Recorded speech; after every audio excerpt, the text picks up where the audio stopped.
Paz, Senhor, meus queridos irmãos. Aqui quem está te falando é o irmão Bruno. Mais uma vez estamos aqui para conversarmos a respeito da Palavra de Deus. E nesta feita, com muita alegria, nós estamos na lição de número 3. Lição de número 3, o Messias já veio. Antes de tudo, quero perguntar como você está, meu querido professor, aluno. Você está bem?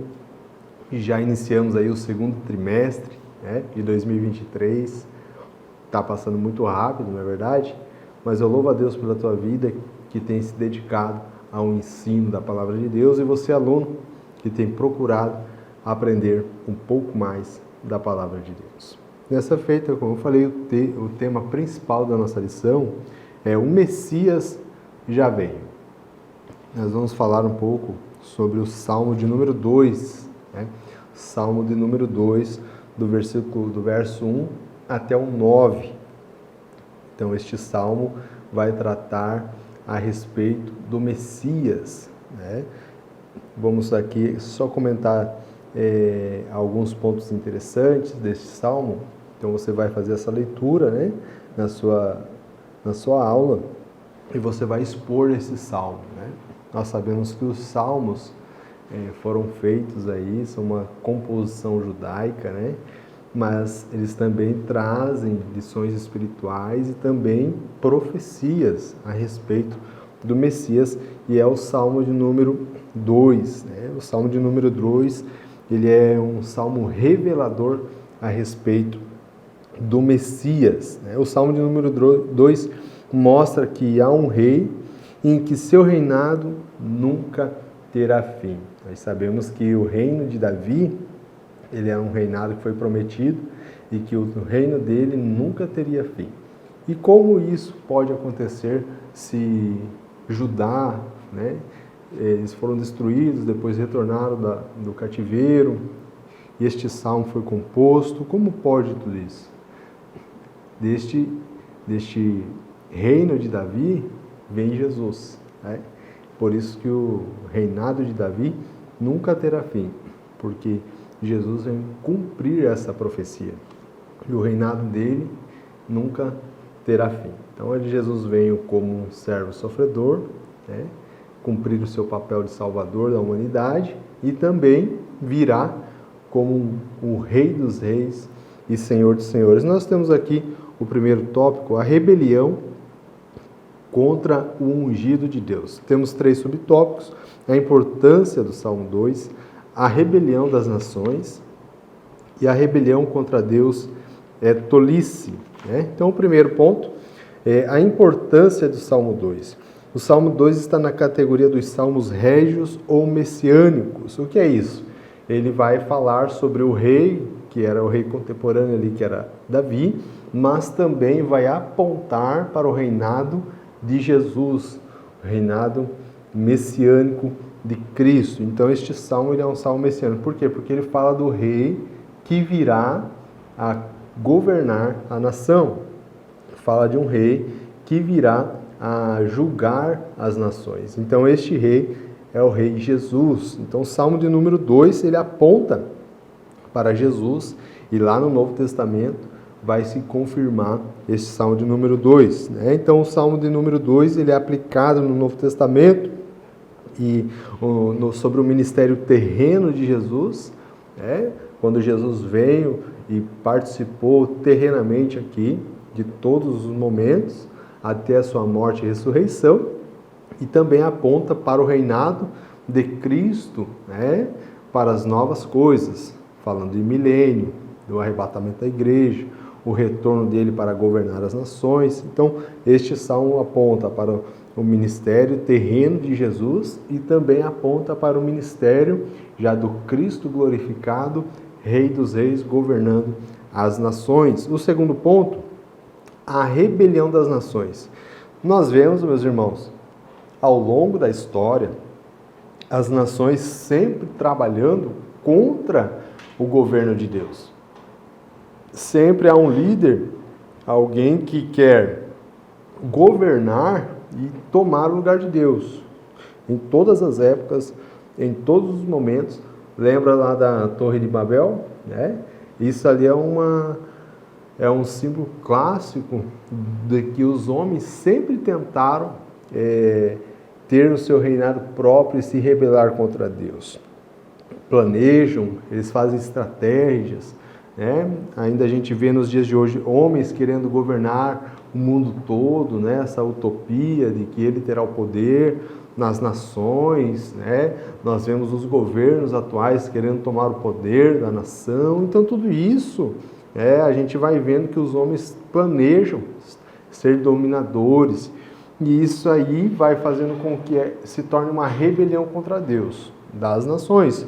Porém, nós temos a rebelião pessoal da pessoa contra Deus, que ela quer se governar, ela quer ser dona de si mesma. Então, a pessoa, em particular, ela tem na sua natureza a rebelião contra Deus. É por isso que Jesus veio, para quê? Para que essa rebelião, fosse vencida e o homem pudesse ter novamente um relacionamento com Deus. O terceiro ponto desse primeiro tópico, a rebelião contra Deus é uma tolice, ou seja, uma loucura, né? Olha só, não tem como escapar. A liberdade longe de Deus é uma completa ilusão. O que nós aprendemos com isso, meu querido professor, jovem que está aí? Algumas pessoas falam assim, eu não quero servir a Deus porque eu quero ser livre. Eu não quero esse negócio de igreja, eu não quero compromisso com nada, eu quero ser livre. Mas todas as vezes que a pessoa ela se afasta de Deus e ela quer governar a si mesma, ela torna-se escrava de outra pessoa. Por quê? Porque longe de Deus, ela está longe do processo de santificação.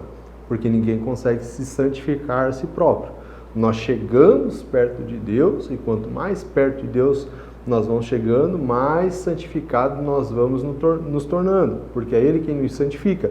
Então, quando a pessoa se afasta de Deus, ela vai praticando os seus atos, ela vai pecando cada vez mais, ela vai se rebelando contra Deus e ela se torna escrava dos seus pecados, escrava do diabo, escrava das suas liberdades, que ela pensa que é uma liberdade, mas na verdade é uma escravidão, porque ela fala, eu não vou beber hoje, mas aí ela acaba bebendo, eu não vou fumar, eu não vou me prostituir, e tudo isso ela acaba fazendo. Por quê? Porque a pessoa longe de Deus, ela se torna escrava do pecado. E eu te pergunto, jovem, vale a pena você se afastar de Deus para curtir a sua juventude? Eu tenho certeza que não. Deus tem coisas boas para nós. Não vale a pena se rebelar contra Deus, porque se rebelar contra Deus é uma tolice, é uma loucura, porque vamos nos tornar escravos deste mundo. O segundo ponto, o ungido pedirá contas. Olha só, o segundo subtópico, o ungido pedirá contas. O primeiro ponto, como Deus contempla a rebelião dos homens. O segundo ponto, o ungido do Senhor regerá todo o mundo. E o terceiro ponto, todos prestarão contas. Olha só que interessante. Nós vamos ver aqui no versículo de número 4, que nós temos uma resposta. E qual é essa resposta? Como Deus contempla a rebelião dos homens? Como Deus contempla isso? Está no versículo de número 4. Você sabe qual é a resposta? Com desprezo. Deus contempla a rebelião do homem com desprezo. Por quê? Esse desprezo e escárnio que Deus olha para os homens é uma resposta à afronta, porque alguém bate no peito, Deus não me manda, não quero Deus, não quero servir a Deus, eu nasci assim, vou morrer assim, não quero mudança, Alguns zombam da palavra de Deus, nós vemos muitos isso, Alguém rasgando a Bíblia, alguém escarnecendo das coisas sacras da religião, alguém escarnecendo de Deus, escarnecendo da criação, mas na verdade Deus está rindo dessas pessoas, Deus está desprezando essas pessoas, Deus está escarnecendo delas. Quando elas acham que o próprio Deus está sendo escarnecido, Deus está zombando dessas pessoas. Então, Deus contempla a rebelião dos homens. Como Ele faz isso? Com desprezo e zombaria. O nosso Deus, Ele é um Deus poderoso, que está acima da nossa compreensão, meu irmão. Deus está acima da nossa compreensão. Olha só, então Deus está olhando para a rebelião humana, zombando dela, porque Ele mesmo falará aos homens no derramamento da sua ira. Enquanto o homem acha que está tudo ok, está tudo certo, que a sua rebelião ela será algo para sempre, que não terá que pagar, não terá que dar satisfação para Deus, que não será cobrado isso, nada disso. No fim de todas as coisas, todo joelho terá que se dobrar diante do Senhor. Todos nós prestaremos conta da nossa vida perante Deus. O segundo ponto, o ungido do Senhor regerá todo mundo. Olha só, quando Jesus veio à terra, os judeus esperavam o Messias para libertá-los do jugo romano. E Jesus não, Jesus vem como servo sofredor. Para quê? Para religar o homem a Deus novamente. Nós tivemos a ruptura, nós fomos com a entrada do pecado no mundo, foi rompida essa comunhão entre Deus e o homem. E Jesus, ele veio atar novamente a nossa comunhão. Então, o que acontece? As pessoas acham que Jesus foi simplesmente profeta. Não. E esse Jesus que veio reatar o relacionamento dos homens com Deus, ele virá novamente agora como Rei dos Reis e Senhor dos Senhores. Esse Jesus que virá governar as nações com justiça. Alguém está procurando a paz, as nações estão procurando a paz, os homens tentam com guerra fazer paz, mas o nosso Jesus virá com poder e grande glória governar todas as nações. É isso que o Salmo de número 2 está nos mostrando, lá no verso de número 7, que ele virá com poder e grande glória. O ponto 3, todos prestarão contas. Você crê nisso? Que todos prestarão contas? Às vezes você olha e você assiste um jornal, você vê tanta injustiça, você vê as corrupções acontecendo e parece que a gente fica perdido. Será que ninguém vai cobrar? Eu tenho uma palavra para o seu coração. Todos terão que prestar contas. Do mais rico ao mais pobre, do mais inteligente ao menos inteligente, ao mais culto ou ao mais analfabeto.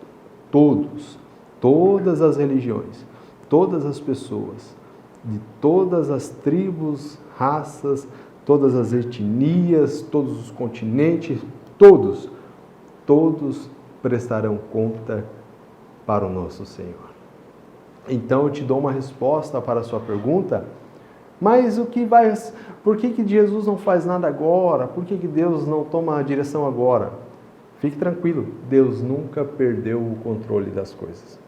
Deus nunca perdeu o controle da situação. Enquanto os homens acham que está tudo bem, vai chegar um tempo que eles terão que prestar contas diante do Senhor. Hoje o nosso Jesus, ele é advogado. Ele é advogado diante de Deus. Perdoa nossas causas, nos defende diante de Deus, nos rime do pecado, nos tira de um arco de fogo. Mas chegará um dia que esse advogado se tornará juiz e ele dará a sentença a todos. O próximo ponto é algo muito interessante, um chamado à rendição. Nós temos 3 pontos, um chamado aos reis da terra, se curvando ao Filho, Jesus é Rei e Senhor. Olha só que interessante. O último bloco do Salmo, ou estrofe, traz o chamado à rendição completa. É uma oportunidade dada às nações de reverter os seus caminhos.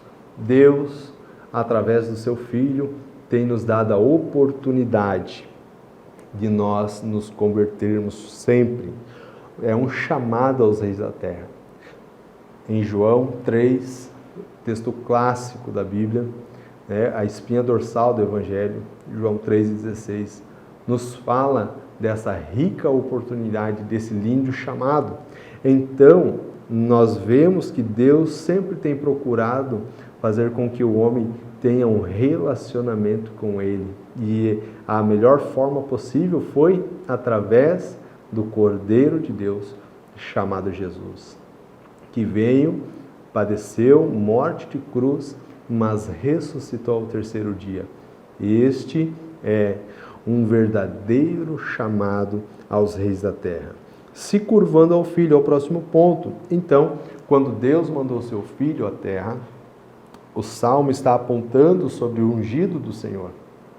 Quando Deus mandou Jesus para a terra, seu Filho unigênito, para que todo aquele que nele crê, olha só que lindo isso, é a maior prova de amor que alguém pode dar. Você teria coragem de dar o seu filho?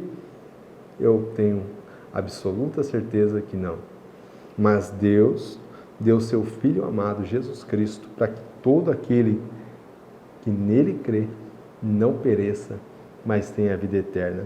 Então eu, ouvindo esse chamado, eu me curvo aos pés do Salvador. E Ele transforma a minha vida.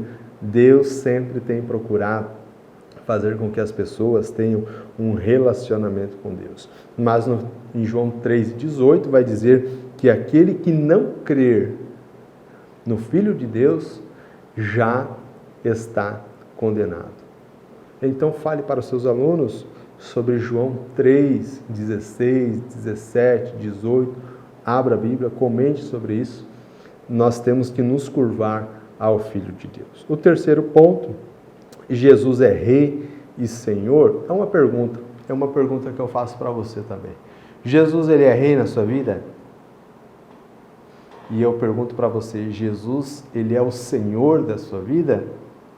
Olha só, quando nosso Senhor se torna Rei do nosso mundo interior, nosso mundo exterior é completamente ordenado. Então, quando Cristo, Ele é nosso Senhor, Ele não é só o nosso Salvador, Ele tem que ser nosso Senhor. Ele vai promover uma restauração interna. Então, Ele é Senhor internamente de mim. E o meu mundo exterior vai mudar. Então, a mudança é de dentro para fora.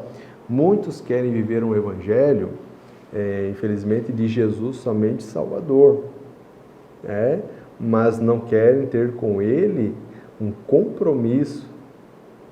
E a Bíblia, ela é clara em dizer que Ele não é só a nossa prioridade, e que Ele é a nossa exclusividade. Está entendendo? Jesus é tudo para nós. Alguns querem tirar esse senhorio do nosso Mestre, mas que eu e você possamos reconhecer que Ele é Rei, que Ele é Salvador e que Ele é o nosso Senhor das nossas vidas. Alguém quer ter compromisso, quer ter relacionamento com Deus, mas quer fazer com que Jesus não seja o seu Senhor. Então, a grande diferença é aquela pessoa que reconhece que Jesus, Ele é o Salvador, que Ele é Rei, mas que também Ele é Senhor da sua vida. E eu te pergunto, Jesus, Ele é o Senhor da tua vida? Jesus, Ele é a exclusividade da sua vida? O nosso Mestre, Ele não divide parede e meia. Ele não mora em casa conjugada. Ele quer o nosso coração por completo. Ele quer a nossa vida por completo. Ele quer ter um relacionamento por completo. Algumas pessoas querem viver um evangelho onde Jesus é apenas uma pessoa, um cara legal que está atrás de um balcão para servir Ele. Mas Jesus não é um cara legal. Jesus, Ele é Senhor dos senhores. Ele é o Salvador da nossa vida. Ele é o transformador da nossa história. Sem Jesus, nada tem graça. Sem o nosso Mestre, não tem transformação de vida.